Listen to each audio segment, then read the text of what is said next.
Valentine's டே வந்துருச்சுன்னு வச்சுக்கங்களேன், ஊருக்குள்ள ஒரு பையனும் பொண்ணும் சேர்ந்த மாதிரி நடந்து போக முடியாது சார்.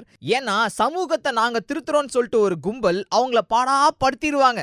நம்ம தல அஜித் கூட அசல் படத்துல பாவனாக்கு குங்குமம் வச்சு விடுவாரே.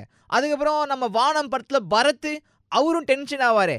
அந்த மாரி ஒரு நேரத்துல தாங்க இந்த மாரி ஒரு ஸ்பார்க் கிளம்பியிருக்கு. இத செய்ய அத செய்யன்னு சொல்லிட்டு மாரல் போலீஸா மாறுறதுக்கு உங்களுக்கு யார் உரிமை குடுத்தா?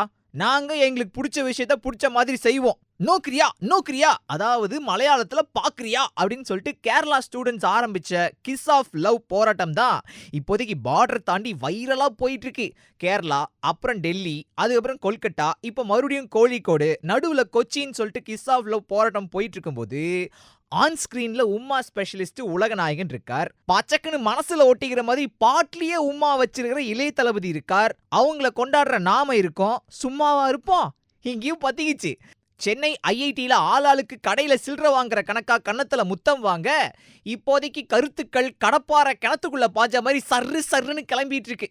முதல்ல நம்ம முத்தழகு பிரியாமணி பப்ளிக்கா முத்தம் குடுக்கறப்போ குடுக்கறவங்களுக்கும் வாங்குறவங்களுக்கும் பிரச்சனை இல்லைன்னா பாக்குற உங்களுக்கு என்ன பிரச்சனை?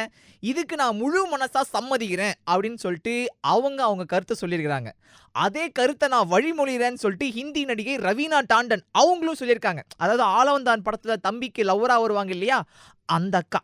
இதெல்லாம் இப்படின்னா இன்னொரு பக்கம் திரு டாக்டர் ராமதாஸ் அன்பை பரிமாறிக்கிறதுக்கு எவ்வளவோ வழி இருக்கும்போது நம்ம பசங்க பொண்ணுங்க இந்த வழியில போறது எனக்கு கவலையாவும் அதிர்ச்சியாவும் இருக்குன்னு சொல்லிடுறாரு. மொத்தத்துல கிஸ் ஆஃப் லவ் போராட்டம் பத்திக்கிட்டு பிச்சுக்கிட்டு போயிட்டு இருக்கு சார். எல்லாம் ஓகே, பப்ளிக்கா கிஸ்ஸிங் பத்தி இவ்ளோ கோவப்படுற நீங்க பப்ளிக்கா நம்ம பப்ளிக்கே பிஸ் அடிக்கிறாங்களே, அதை ஏன் சார் கண்டுக்கவே மாட்டேங்கிறீங்க? இந்த ஒரு டவுட்டுக்கு கண்டிப்பா நீங்க கமெண்ட் பண்ணும் சார்.